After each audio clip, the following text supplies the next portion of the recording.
The signature of love Meera ഭാഗം 38. പിറ്റേന്ന് നേരം പുലർന്നിട്ടും ആരുടെയും കോൾ അവരെ തേടിയെത്തിയില്ല. എല്ലാവരുടെയും പ്രതീക്ഷകൾ അസ്തമിച്ചു. അവർക്ക് യാത്ര തിരിക്കാനുള്ള സമയമായി.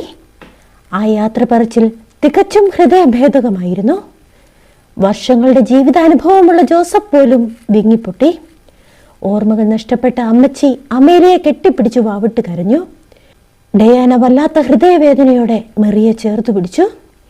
അവൾ സാവധാനം അവളുടെ നെറുകയിൽ ചുംബിച്ചു. എന്തായാലും ഞാനിവരെ നെടുമ്പാശ്ശേരിയിലാക്കിയിട്ട് വരാം. അത് പറഞ്ഞുകൊണ്ട് ജോസഫ് വണ്ടിയിലേക്ക് കയറി. എല്ലാവരും അവരവരുടെ സീറ്റുകളിൽ മൗനമായിരുന്നു. ഡാനി പുറത്തെ കാഴ്ചകളിലേക്ക് നോക്കി മൗനമായിരുന്നു. തൻ്റെ ഉള്ളിൽ ഉയരുന്ന കൊടുങ്കാറ്റിനെ അവൻ അടക്കി പിടിക്കാൻ ശ്രമിക്കുകയായിരുന്നു. വല്ലാത്ത നിരാശയോടെ അമൽ വാഹനം സ്റ്റാർട്ട് ചെയ്യാൻ തുടങ്ങി. അയ്യോ, ഞാൻ ഫോൺ മറന്നു. ഡയാന, നീ പോയി അതൊന്ന് എടുത്തുകൊണ്ട് വന്നേ. പെട്ടെന്ന് എന്തോ ഓർത്തെന്നതുപോലെ അമൽ പറഞ്ഞു. അത് കേട്ട ഉടനെ ഡയാന അകത്തേക്ക് ഓടി. വാഹനത്തിലുള്ളവരെല്ലാം നിശബ്ദതയിലായിരുന്നു. പക്ഷേ നിമിഷങ്ങൾക്കുള്ളിൽ ഫോണുമായി ഓടി വന്ന ഡയാനയുടെ മുഖത്ത് വലിയൊരു ആഹ്ലാദമുണ്ടായിരുന്നു. ഇച്ചായ, ഇത് നോക്കിക്കേ. അവൾ കിതച്ചുകൊണ്ട് ഫോൺ അമലിന് നേരെ നീട്ടി. ഫോണിലേക്ക് നോക്കി അമലിന്റെ മുഖത്തെ സങ്കടം മാഞ്ഞു. അവൻ ആവേശത്തോടെ ഓടിച്ചെന്ന് മെറിയെ കെട്ടിപ്പിടിച്ചു. മറ്റാർക്കും കാര്യങ്ങളൊന്നും മനസ്സിലായില്ലെങ്കിലും മെറിയുടെ ചുണ്ടുകളിൽ ഒരു പുഞ്ചിരി വിരിഞ്ഞു. ഡാനി, പെട്ടെന്ന് വിളിച്ച് ടിക്കറ്റ് ക്യാൻസൽ ചെയ്തോളൂ. ഇന്നത്തെ യാത്ര നെടുമ്പാശ്ശേരിയിലേക്കല്ല, നമുക്ക് മുന്നിൽ ഒരു പുതിയ വഴി തെളിഞ്ഞിരിക്കുന്നു. അമൽ ആവേശത്തോടെ വിളിച്ചു പറഞ്ഞു. എന്താ അമൽ, വ്യക്തമായി പറ, എനിക്കൊന്നും മനസ്സിലാകുന്നില്ല. ജോസഫ് ആകാംക്ഷയോടെ ചോദിച്ചു. ഡാനി, ദാ ഈ കുരിപ്പ് ഇങ്ങനെയൊക്കെ ഇരിക്കുന്നേ ഉള്ളൂ, പക്ഷെ ഒടുക്കത്തെ ബുദ്ധിയാ. ഇന്നലെ മെറി പറഞ്ഞതനുസരിച്ചാണ് ഞാൻ ആ സ്റ്റാറ്റസ് ഇട്ടത്. ഇപ്പോൾ ദാ എനിക്ക് ചില മറുപടികൾ വന്നിട്ടുണ്ട്. നമുക്ക് അതിൻ്റെ പിന്നാലെയാണ് പോകേണ്ടത്. അമൽ ഫോൺ ഉയർത്തിക്കാട്ടിക്കൊണ്ട് പറഞ്ഞു. നീ കാര്യം കുറച്ചുകൂടി തെളിച്ചു പറ. ജോസഫിന്റെ ശബ്ദത്തിൽ വല്ലാത്തൊരു പരിഭ്രമം കലർന്നിരുന്നു. അലോഷി എന്ന പേര് അത്ര സാധാരണമായ ഒന്നല്ലല്ലോ ഡാഡി. എൻ്റെ കോണ്ടാക്റ്റിലുള്ള 2 പേർ എനിക്ക് മറുപടി നൽകിയിട്ടുണ്ട്. അവർക്ക് ആ പേരുള്ള ആളെ അറിയാമെന്ന്. അവർ ആ 2 നമ്പറുകളും എനിക്ക് അയച്ചു തന്നിട്ടുണ്ട്. അമനിൻ്റെ വാക്കുകളിൽ സന്തോഷമാണ് പൊട്ടി. അല്ല, ഈ അലോഷി ആരാണെന്ന് എനിക്ക് ഇപ്പോഴും പിടികിട്ടുന്നില്ല. ജോസഫ് സംശയത്തോടെ ചോദിച്ചു. അലോഷി, അത് എൻ്റെ മീരയുടെ മകനാണ്. മറുപടി നൽകിയത് ഡാനിയാണ്. ഇച്ചായ, എന്നാൽ സമയമൊട്ടും കളയാതെ ആ നമ്പറുകളിലേക്കൊന്ന് വിളിച്ചു നോക്ക്. ഡയാന ആവേശത്തോടെ പറഞ്ഞു. അമൽ ആദ്യത്തെ നമ്പർ ഡയൽ ചെയ്തു. അലോഷി, അതെ, ആരാണ്, എന്താണ് വേണ്ടത്? നിങ്ങളുടെ അമ്മയുടെ പേര് മീര എന്നാണോ? അമൽ ആവേശത്തോടെ ചോദിച്ചു. നിങ്ങളെന്താ ഫോൺ വിളിച്ച് ആളെ കളിയാക്കുകയാണോ? എന്തെങ്കിലും കാര്യമുണ്ടെങ്കിൽ പറഞ്ഞിട്ട് ഫോൺ വെച്ചിട്ട് പോ. ആമുഖമില്ലാതെയുള്ള ചോദ്യം കൊണ്ടാവാം അപ്പുറത്തു നിന്നും വളരെ പരുക്കനായാണ് മറുപടി വന്നത്. അമൽ പെട്ടെന്ന് തന്നെ ക്ഷമ ചോദിക്കുകയും താൻ പരിചയപ്പെടുത്തുകയും ചെയ്തു. സോറി അമൽ, പെട്ടെന്ന് ഒരാൾ വിളിച്ച് അമ്മയുടെ പേര് ചോദിച്ചപ്പോൾ എനിക്ക് ദേഷ്യം വന്നു. എൻ്റെ മമ്മിയുടെ പേര് മീര എന്നല്ല. ഡാഡിയും മമ്മിയും അങ്ങ് കാനഡയിലാണ്. അപ്പുറത്തു നിന്ന് ക്ഷമാപണത്തോടെ അത് കേട്ടപ്പോൾ അമൽ നിരാശയോടെ ആ കോൾ കട്ട് ചെയ്തു. വീണ്ടും പ്രതീക്ഷയോടെ അമൽ അടുത്ത നമ്പർ ഡയൽ ചെയ്തു. പക്ഷേ 2-3 തവണ വിളിച്ചിട്ടും ആരും ആ കോൾ അറ്റൻഡ് ചെയ്തില്ല. അമൽ തളർച്ചയോടെ എല്ലാവരെയും നോക്കി. ഏറെ നേരം അവർക്കിടയിൽ മൗനം തളം കിട്ടി നിന്നു. എടാ മോനെ, ഒന്നുകൂടി വിളിച്ചു നോക്കിക്കേ. ജോസഫ് നിർബന്ധത്തോടെ പറയുമ്പോൾ അമൽ സ്പീക്കറിലിട്ട് മനസ്സില്ലാ മനസ്സോടെ ആ നമ്പർ വീണ്ടും ഡയൽ ചെയ്തു. ഹലോ. അപ്പുറത്തു നിന്നും ഒരു പെൺകുട്ടിയുടെ ശബ്ദമാണ് കേട്ടത്. അതുകൊണ്ടാവാം അമൽ ഒരു നിമിഷം പതറിപ്പോയി. ഹേയ്, ആരാണ് സംസാരിക്കുന്നത്? അലോഷിയെ വിളിക്കാനാണെങ്കിൽ വൈകുന്നേരം വിളിക്കാമോ? അവൻ ഫോൺ കൊണ്ടുപോയിട്ടില്ല. അമൽ മറുപടി നൽകാതിരുന്നപ്പോൾ ആ പെൺകുട്ടി തുടർന്നു പറഞ്ഞു. അമൽ പെട്ടെന്ന് ഫോൺ ഡയാനയുടെ കയ്യിലേക്ക് കൊടുത്തു. ഹലോ, ഞാൻ അലോഷിയുടെ ഭാര്യ മിലിയാണ്. നിങ്ങൾ ആരാണ്? അവൻ്റെ സ്റ്റുഡൻസ് ആരെങ്കിലുമാണോ? മിലി സ്നേഹത്തോടെ ചോദിച്ചു. ഓ സോറി, ഞാൻ എന്നെ പരിചയപ്പെടുത്താൻ മറന്നു. എൻ്റെ പേര് ഡയാന. അലോഷിയുടെ അമ്മ മീരയോടൊപ്പം ഇസ്രായേലിൽ വർക്ക് ചെയ്ത ഒരു നേഴ്സാണ്. എനിക്ക് മീരയെ ഒന്ന് കിട്ടുമോ? ഞാനിപ്പോൾ വെക്കേഷന് നാട്ടിൽ വന്നതാണ്. എത്രയൊക്കെ ശ്രമിച്ചിട്ടും എനിക്ക് മീരയെ കണ്ടെത്താനായില്ല. പിന്നെ പഴയ ഓർമ്മ വെച്ച് അലോഷി എന്ന അവളുടെ മകനെ അന്വേഷിച്ചതാണ്. ഇത് ആ മീര തന്നെയല്ലേ? ഡയാന ബുദ്ധിപൂർവ്വം ഒരു നുണ പടച്ചുവിട്ടു. പെട്ടെന്ന് മറുവശത്തു നിന്നും ഫോൺ കട്ടായി. എല്ലാ മുഖങ്ങളിലും വീണ്ടും നിരാശ പടർന്നു. അത് നമ്മുടെ മീര അല്ലെന്ന് തോന്നുന്നു. സാരമില്ല, നമ്മൾ ആവുന്നത്ര ശ്രമിച്ചല്ലോ, ഇനി അതൊന്നും ഓർത്ത് വിഷമിക്കേണ്ട, നമുക്ക് പോകാം. അത് പറഞ്ഞുകൊണ്ട് ഡാനി തകർച്ചയോടെ ആ വാഹനത്തിലേക്ക് തിരികെ കയറി. അമൽ, നിങ്ങൾക്ക് കാഞ്ഞിരപ്പള്ളി വഴി പോകാമോ? അവിടുത്തെ ഷോറൂമിൽ നമുക്കൊരു ചെക്ക് എത്തിക്കാനുണ്ടായിരുന്നു. വാഹനം നീങ്ങി തുടങ്ങിയപ്പോഴേക്കും അലക്സാണ്ടർ ഓടിയെത്തി ചോദിച്ചു. ഡാനിയുടെ ഫ്ലൈറ്റ് രാത്രി വൈകിയായതുകൊണ്ട് അവർക്ക് വേണ്ടത്ര സമയമുണ്ടായിരുന്നു. അതുകൊണ്ട് തന്നെ അവർ ആ വഴിക്ക് തിരിച്ചു. കുട്ടിക്കാനം വഴിയുള്ള ആ യാത്ര അതിമനോഹരമായിരുന്നു. മഞ്ഞു മൂടിയ തേയിലത്തോട്ടങ്ങളും കുന്നുകളും ഒരു സ്വപ്ന ലോകം പോലെ തോന്നിപ്പിച്ചു. പക്ഷേ ആ സൗന്ദര്യം ആസ്വദിക്കാനുള്ള മനസ്ഥിതിയിൽ ആരുമുണ്ടായിരുന്നില്ല. ആ വാഹനത്തിൽ എന്തെന്നില്ലാത്ത നിശബ്ദത തളം കെട്ടി. കാഞ്ഞിരപ്പള്ളിയിലെ ഷോപ്പിന് മുന്നിലെത്തിയപ്പോൾ അമൽ അവരെ അകത്തേക്ക് ക്ഷണിച്ചു. ഞാൻ വരുന്നില്ല അമൽ, നിങ്ങൾ പോയിട്ട് വരൂ, ഡാനി നിസ്സംഗതയോടെ പറഞ്ഞു. ഡാനി വല്ലാതെ തകർന്നു പോയിരിക്കുന്നുവെന്ന് ജോസഫ് ശ്രദ്ധിച്ചു. മെറിയും അമേരിയയും ഒരു വാക്കുപോലും മിണ്ടാതെ അവൻ്റെ മടിയിൽ തല ചായച്ചു കിടക്കുകയായിരുന്നു. അപ്പോൾ കാറിലെ CD പ്ലെയറിൽ നിന്നും ഒരു വചന പ്രഘോഷണം മുഴങ്ങി. സർവശക്തനായ ദൈവത്തെ വിളിച്ചപേക്ഷിക്കുക, നിനക്ക് വേണ്ടി എല്ലാം ചെയ്തു തരുന്ന ദൈവത്തെ തന്നെ. ആ വാക്കുകൾ കേട്ടപ്പോൾ ജോസഫ് ആവേശത്തോടെ എഴുന്നേറ്റു. ഡാനി, നീ വിഷമിക്കേണ്ട, ഞാൻ എൻ്റെ ദൈവത്തെ വിളിക്കാൻ പോകുകയാണ്. അവനൊരു വഴി കാണിച്ചു തരുമെന്ന് എനിക്ക് ഉറപ്പുണ്ട്. അദ്ദേഹം തൻ്റെ ജപമാലയിൽ മുറുകെ പിടിച്ചുകൊണ്ട് വിശ്വാസത്തോടെ പറഞ്ഞു. അല്പസമയത്തിന് ശേഷം ആ വാഹനം മുന്നോട്ട് കുതിച്ചു. അമൽ, വണ്ടി ഒന്ന് നിർത്തിക്കേ, നമുക്ക് എന്തെങ്കിലും കഴിച്ചിട്ട് പോകാം. വിശപ്പില്ലെങ്കിലും ആ യാത്രയുടെ മടുപ്പ് മാറ്റാൻ ജോസഫ് തന്നെ മുൻകൈ എടുത്തു. അടുത്ത ജംഗ്ഷനിൽ 1-2 നല്ല കടകളുണ്ട് ഡാഡി, നമുക്ക് അവിടെ നിന്നും കഴിക്കാം. വളരെ സാവധാനം വാഹനം ഓടിച്ചുകൊണ്ട് ആലോചനയോടെ അമൽ പറഞ്ഞു. എന്താ കഴിക്കുന്നത്? ഇവിടുത്തെ ട്രഡീഷണൽ ഫുഡ് എന്തെങ്കിലും ട്രൈ ചെയ്യുന്നോ? കടയിലേക്ക് നടക്കുമ്പോൾ അമൽ ഡാനിയോടായി ചോദിച്ചു. എനിക്കൊന്നും വേണ്ട അമൽ, ഒന്നും കഴിക്കാൻ തോന്നുന്നില്ല. ആ വാക്കുകളിലെ നിരാശ എല്ലാവരെയും വല്ലാതെ വേദനിപ്പിച്ചു. ഒടുവിൽ അമൽ തന്നെ എന്തൊക്കെയോ ഓർഡർ ചെയ്തു. തങ്ങൾക്ക് മുൻപിലെത്തിയ ഭക്ഷണത്തിലേക്ക് കൈയിടുമ്പോഴാണ് പെട്ടെന്ന് അമലിൻ്റെ ഫോൺ ശബ്ദിച്ചത്.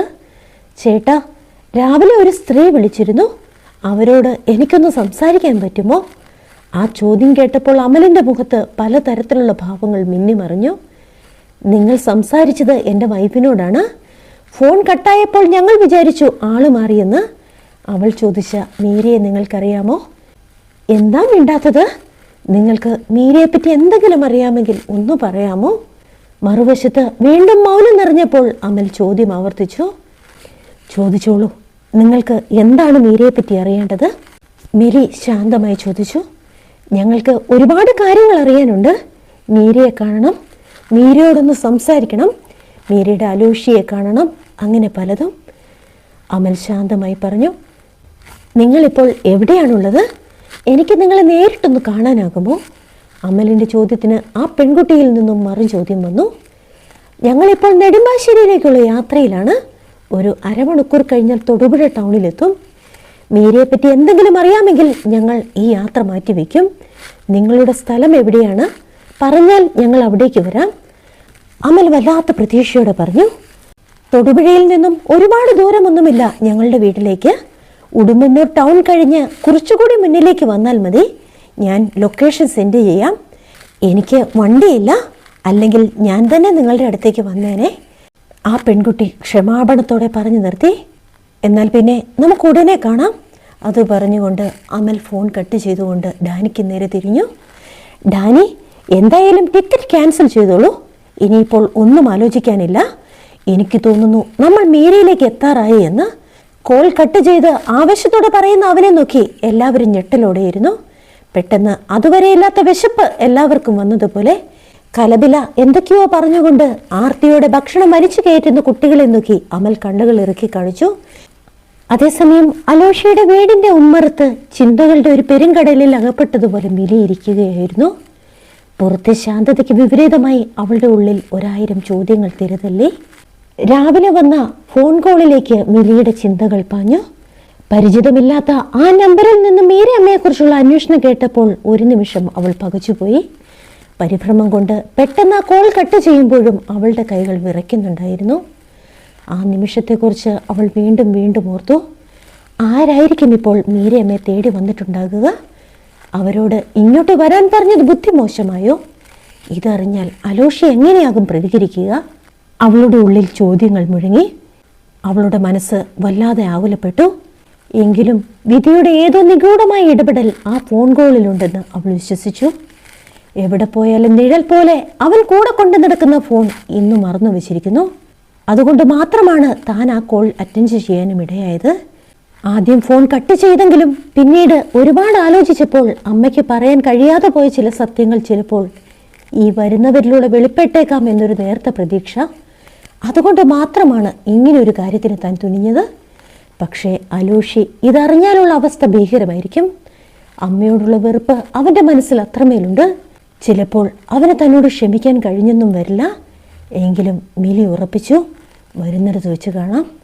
അലോഷിയുടെ വാക്കുകളേക്കാൾ അവളുടെ മനസ്സാക്ഷി അവളെ മറ്റൊരു സത്യം ഓർമ്മിപ്പിച്ചുകൊണ്ടേയിരുന്നു. തൻ്റെ പപ്പ ചിത്രീകരിക്കുന്നത് പോലുള്ള ഒരു സ്ത്രീയാവാൻ മീരമ്മയ്ക്ക് ഒരിക്കലും സാധിക്കില്ല. തൻ്റെ ഡാഡിയെക്കുറിച്ചുള്ള അമ്മയുടെ വാക്കുകൾ അവളുടെ കാതുകളിൽ വീണ്ടും വീണ്ടും മുഴങ്ങി. മോളെ, നിന്റെ ഡാഡി അയാളൊരു കള്ളനാണ്. ഒരു മകളോട് പറയാൻ പാടില്ലാത്ത വിധം അയാൾ അധപ്പതിച്ചു പോയിരിക്കുന്നു. അയാളുടെ വാക്കുകൾ വിശ്വസിച്ച് നിങ്ങളെ മാത്രം സ്നേഹിച്ചു കഴിയുന്ന ആ പാവത്തിനെ നീ വേദനിപ്പിക്കരുത്. അമ്മയുടെ കണ്ണുനീർ കലർന്ന സ്വരം അവളുടെ ഉള്ളു പൊള്ളിച്ചു.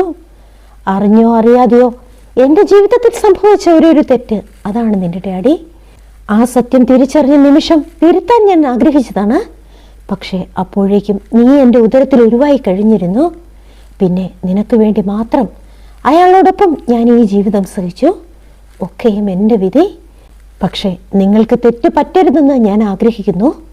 മാസങ്ങൾക്ക് ശേഷം ഒരു ഫോൺ കോളിലൂടെ അമ്മ പറഞ്ഞ ആ വാക്കുകൾ മിലിയുടെ കാതുകളിൽ മുഴങ്ങി. അന്ന് ആ വാക്കുകളുടെ പൂർണ്ണരൂപം മനസ്സിലായില്ലെങ്കിലും തൻ്റെ ഡാഡിക്ക് എന്തൊക്കെയോ പോരായ്മകളുണ്ടെന്ന് അവൾക്കും തോന്നിയിരുന്നു. അമ്മയ്ക്കും തനിക്കും ഡാഡി വെറും ഒരു ATM കാർഡ് മാത്രമായിരുന്നു. വല്ലപ്പോഴും അദ്ദേഹം വിരുന്നുകാരനെ പോലെ വീട്ടിലെത്തുമായിരുന്നു. എങ്കിലും സ്നേഹത്തോടെയുള്ള ഒരു വാക്ക് പോലും അദ്ദേഹത്തിൽ നിന്നും ഉണ്ടായിട്ടില്ല. പരസ്പരം മത്സരിക്കുന്ന മാതാപിതാക്കൾക്ക് നടുവിൽ ശ്വാസം മുട്ടിപ്പോയ ബാല്യമായിരുന്നു തൻ്റേത്. ആ ശൂന്യതയിലേക്കാണ് മീരയമ്മ കടന്നു വന്നത്. ആ സ്നേഹനിധിയെ കണ്ടപ്പോൾ അവരിലൊരമ്മയെ കണ്ടെത്താനാണ് മിലി ആഗ്രഹിച്ചത്. ആ സ്നേഹത്തിനു വേണ്ടി മാത്രമാണ് അലോഷിയുടെ ജീവിതത്തിലേക്ക് താൻ ഇടിച്ചു കയറിയത്. പക്ഷേ അവിടെയും വിധി തനിക്ക് അനുകൂലമായിരുന്നില്ല. പപ്പയുടെ രൂപത്തിൽ ആ സ്നേഹവും തനിക്ക് നിഷേധിക്കപ്പെട്ടിരിക്കുന്നു. ആ തിരിച്ചറിവിൽ മിലി വല്ലാതെ വിതുമ്പി. ഓരോന്നോർത്ത് വിതുമ്പി നിന്ന മിലിയുടെ ചിന്തകളെ കീറി മുറിച്ചുകൊണ്ട് അലോഷിയുടെ ഫോൺ വീണ്ടും ശബ്ദിച്ചു. അവൾ വല്ലാത്ത ഞെട്ടലോടെ ആ ഫോൺ ആൻസർ ചെയ്തു. ഞങ്ങൾ ഉടുമ്പന്നൂർ ടൗൺ കഴിഞ്ഞു. ഇനി എങ്ങോട്ടാ വരേണ്ടതെന്ന് പറയാമോ? ഗൂഗിൾ മാപ്പ് കൃത്യമായി വർക്ക് ചെയ്യുന്നില്ല. ഫോണിന്റെ മറുതലയ്ക്കൽ അമലിന്റെ സ്വരമായിരുന്നു. മിലി പരിഭ്രമം മറച്ചുവെച്ച് വഴി പറഞ്ഞു കൊടുത്തു. നേരെ മുന്നോട്ട് വന്നോളൂ. അടുത്ത ചെറിയ കയറ്റം കയറി ഇടതുവശത്തേക്ക് തിരിയുമ്പോൾ ഒരു പഞ്ചായത്ത് കെട്ടിടം കാണാം. അവിടെ നിന്നും 2 കിലോമീറ്റർ കൂടി ഉള്ളിലേക്ക് വരണം. ഇടയ്ക്കൊരു പള്ളിക്കപ്പഴയുണ്ട്. അത് കഴിഞ്ഞാൽ ഉടനെ തന്നെയാണ് വീട്. ഞാൻ വഴിയിൽ നിൽക്കാം. ഏതാണ് നിങ്ങളുടെ വണ്ടി? അവൾ ശാന്തതയോടെ ചോദിച്ചു. ഞങ്ങൾ ഒരു ബ്ലാക്ക് കാറിലാണ് വരുന്നത്. അമലിന്റെ മറുപടി കേട്ടതും മിലി ഫോൺ വെച്ചു. നിമിഷങ്ങൾ നീങ്ങുന്തോറും അവളുടെ ഉള്ളിൽ ഭയം ഒരു ചിലന്തി വല പോലെ പടരുകയായിരുന്നു. താൻ ചെയ്യുന്നത് വലിയൊരു അബദ്ധമാണോ? അലോഷി വന്നാൽ എന്ത് സംഭവിക്കും? എന്തു തന്നെയാണെങ്കിലും വരുന്നിടത്ത് വെച്ച് കാണാം.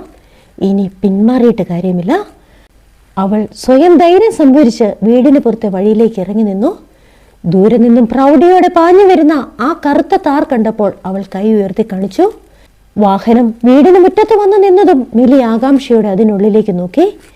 മുൻസീറ്റിൽ സന്ദർഭത്തിന് ചേരാത്ത വിധം ശാന്തനായ ഒരു വൃദ്ധനെ കണ്ടപ്പോൾ അവൾക്ക് നേരിയ ആശ്വാസം തോന്നി. എന്നാൽ പുറകിലിരിക്കുന്നവരെ കണ്ടപ്പോൾ അവൾ അമ്പരന്നുപോയി. ഒരു വിദേശിയും ഒപ്പം മാലാഖമാരെ പോലെ 2 പെൺകുട്ടികളും. മിലിയുടെ കണ്ണുകൾ ആൾക്കൂട്ടത്തിനിടയിൽ മറ്റാരെയോ തിരിഞ്ഞു. എന്നെ വിളിച്ച ഡയാന, അവരെവിടെ? അവൾ വിറയ്ക്കുന്ന ശബ്ദത്തിൽ ചോദിച്ചു. അമൽ ചിരിച്ചുകൊണ്ട് ജീപ്പിൽ നിന്നിറങ്ങി. സോറി മിലി, ഡയാന എൻ്റെ ഭാര്യയാണ്. രാവിലെ വിളിച്ചപ്പോൾ അവൾ ചെറിയൊരു കള്ളം പറഞ്ഞതാണ്. ഇവർക്ക് വേണ്ടിയാണ് ഞങ്ങൾ മീരയെ തേടി ഇറങ്ങിയത്. ഫോണിലൂടെ എല്ലാം പറയാൻ പറ്റാത്തത് കൊണ്ട് ചെറിയൊരു നുണ പറയേണ്ടി വന്നു, അത്രമാത്രം. അത് കേട്ടതും മിലിയുടെ മുഖം പരിഭ്രമത്താൽ നിറഞ്ഞു. ആ പരിഭ്രമം കണ്ടുകൊണ്ട് തന്നെ ജോസഫ് ഇടപെട്ടു. മോളെ, നീ പേടിക്കേണ്ട. ഞാനൊരു അധ്യാപകനായിരുന്നു. ഞങ്ങൾ അപകടകാരികളൊന്നുമല്ല. ആ വാക്കുകളിലെ ആത്മബന്ധം മിലിയുടെ ഉള്ളിലെ പേടിയെ അലിയിച്ചു കളഞ്ഞു. നമുക്ക് അകത്തേക്കിരുന്ന് സംസാരിച്ചാലോ? സംസാരം ഇംഗ്ലീഷിലായാൽ ഇവർക്കും കൂടി മനസ്സിലാക്കാൻ എളുപ്പമാകും. അമൽ ചോദിക്കുമ്പോൾ മിലി അവർക്കായി വീടിന്റെ മുൻവാതിൽ തുറന്നു കൊടുത്തു.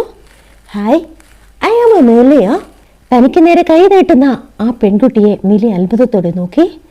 അവളുടെ പുഞ്ചിരിക്ക് എന്തോ ഒരു വശ്യതയുണ്ടായിരുന്നു. വിദേശിയുടെ ശൈലിയിൽ അവൾ മിലിയെ ചേർത്തു പിടിച്ചു. ആ കെട്ടിപ്പിടുത്തത്തിൽ മിലിയുടെ ഹൃദയം ഒന്ന് ദ്രുതഗതിയിൽ തുടിച്ചു. ആ പെൺകുട്ടി തൻ്റെ ആരോ ആണെന്ന് അവളുടെ മനസ്സ് മന്ത്രിച്ചു. അമേലിയെ പിന്തുടർന്ന് മെറിയും മിലിയെ സ്നേഹത്തോടെ ആലിംഗനം ചെയ്തു.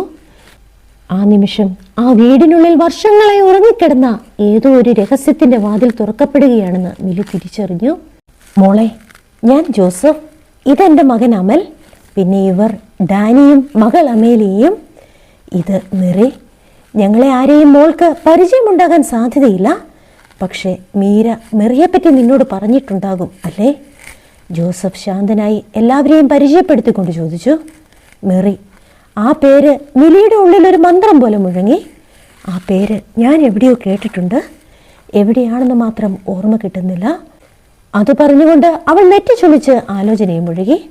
നീ മീരയോടൊപ്പം ജീവിച്ചിട്ടുണ്ടെങ്കിൽ തീർച്ചയായും ആ പേര് കേട്ടിരിക്കാൻ സാധ്യതയുണ്ട്, ഡാനി പതിഞ്ഞ സ്വരത്തിൽ പറഞ്ഞു. മീരയമ്മ എന്നോട് ഒരുപാട് കഥകൾ പറഞ്ഞിട്ടുണ്ട്. അതിലെവിടെയാണ് ഈ പെൺകുട്ടിയുടെ സ്ഥാനമെന്നാണ് ഞാൻ ആലോചിക്കുന്നത്.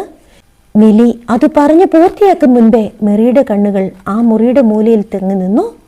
അവിടെ അതീവ ജാഗ്രതയോടെ സൂക്ഷിച്ചിരുന്ന ലാപ്ടോപ്പിലേക്ക് വിരൽ ചൂണ്ടി അവൾ ആവേശത്തോടെ വിളിച്ചു പറഞ്ഞു, മിലി, ദാറ്റ് ഈസ് മൈൻ.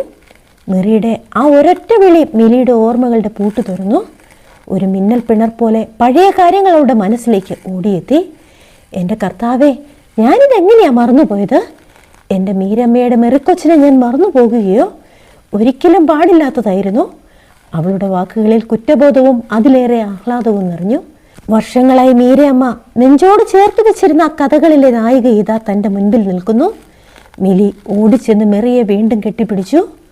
ഒരു കൊച്ചുകുഞ്ഞിൻ്റെ കൗതുകത്തോടെയും ആവേശത്തോടെയും അവൾ ചോദിച്ചുകൊണ്ടേയിരുന്നു, നിങ്ങളാണോ മീരയമ്മയെ അന്വേഷിച്ച് ഇത്രയും ദൂരം വന്നത്? എനിക്ക് വിശ്വസിക്കാൻ പറ്റുന്നില്ല. അങ്ങനെയെങ്കിൽ ഇതാണോ ആ മാർക്ക്? മെറിയെ ചേർത്ത് പിടിക്കുമ്പോൾ മിലിയുടെ കണ്ണുകൾ ആനന്ദം കൊണ്ട് നിറയുകയായിരുന്നു. അലോഷിയുടെ വെറുപ്പും തൻ്റെ ഡാഡിയുടെ ക്രൂരതയും സൃഷ്ടിച്ച ഭയത്തിൻ്റെ കാർമേഘങ്ങൾ ആ നിമിഷം അവളിൽ നിന്നും മാഞ്ഞുപോയി. മീരയമ്മ എന്ന സ്നേഹനിധിയുടെ ജീവിതത്തിലെ ഏറ്റവും വലിയ രഹസ്യവും സ്വപ്നവും തൻ്റെ ഉമ്മർത്തു വന്നു നിൽക്കുന്നു. ആ തിരിച്ചറിവ് അവളെ വല്ലാതെ ഉലച്ചു കളഞ്ഞു. The signature of love Meera തുടരും. അടുത്ത ഭാഗവുമായി ഉടൻ കാണും വരെ ബൈ, സ്റ്റേ സേഫ്.